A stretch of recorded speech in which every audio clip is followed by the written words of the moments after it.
In the world of high fashion, there are models who wear the clothes, and then there was Linda. They called her the Chameleon, not just because she often changed her hair colour, but because she had this ability to completely transform. And today we're looking back at the career of the woman who wasn't just a model. She became an icon. Raised in Canada, Linda knew she wanted a model by age 12.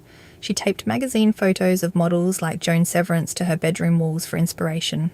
But her real breakthrough occurred in 1981 at the Miss Teen Niagara pageant. Although she didn't win or even place in the preliminary round, a scout from Elite Model Management was in the audience and offered her a contract. At 16, Elite sent her to Japan for her first international job, but the trip quickly turned into a nightmare, as the agency pressured her by making inappropriate demands of her for photos. And when she refused, the situation got aggressive.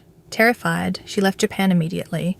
She was so shaken by the whole experience that she quit modelling for 2 years. She just wanted to finish high school and be a normal teenager again. But after graduating in 1984, her mother persuaded her to give modelling a second chance. She signed on with Elite again, as they were one of the top agencies at the time, and Linda wanted to be a superstar. Elite then sent the 19-year-old to Paris, where she spent much of her time doing catalogue work and editorial pages before hitting the big time. By 1985, she had broken into the Paris Fashion Week circuit, walking for major houses like Yves Saint Laurent. This is also when she began her career-defining relationship with Karl Lagerfeld at Chanel, who famously called her the most professional model in the world. Despite working steadily for 3 years, it wasn't until September 1987 that she landed her first Vogue cover.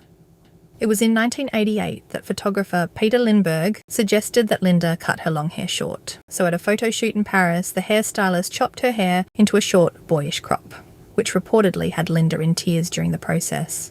And the fashion industry initially hated it. She was reportedly cancelled from 16 major fashion shows in Milan for the upcoming season because she no longer fit the traditional feminine model mould. But oh, how fickle this industry is. By the next season, the tide turned completely. The haircut, now dubbed the Linda, became a global sensation. And Linda's daily rate reportedly quadrupled, moving her from an averagely in-demand model to the undisputed star of the industry. In January 1990, she appeared on the British Vogue cover, officially launching the supermodel era alongside Naomi Campbell, Christy Turlington, Cindy Crawford and Tatiana Petites. After seeing that cover, singer George Michael cast the same group in his music video, turning Linda from a fashion star into a household name. Linda was dominating the industry by 1990. She was walking for every major fashion house.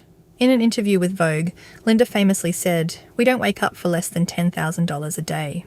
While it was criticised as being arrogant, it remains the defining quote of the 1990s fashion.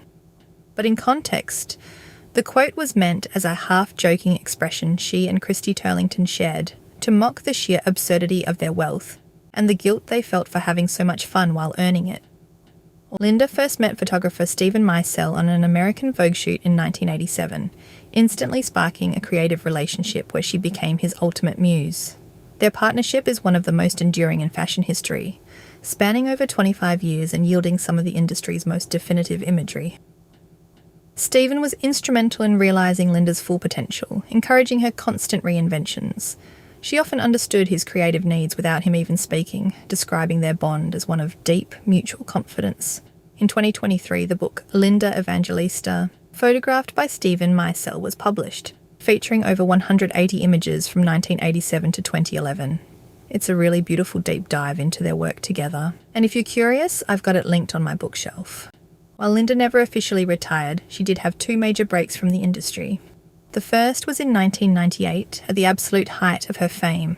She felt burnt out and disillusioned, so she moved to the French Riviera for a quieter life. But 3 years later, she made a comeback on the 2001 September cover of Vogue. Her second disappearance wasn't by choice, though. Between 2015 and 2016, a cosmetic procedure went horribly wrong, leaving her with a rare condition that physically altered her body. She described herself as permanently deformed, and the emotional toll sent her into deep depression and seclusion for over 5 years. But in 2021, she finally broke her silence. And today Linda is officially back, appearing in major campaigns for Fendi and reclaiming her spot on Vogue covers. And she isn't doing this alone. As a mother, her son has been at the heart of her recovery, She's spoken about wanting him to see her proud and active again, not just as an icon, but as herself. But beyond the public struggles, Linda has also spent the last 5 years quietly fighting breast cancer. Not once, but twice. It began in 2018, leading her to immediately opt for a bilateral mastectomy to just put it all behind her.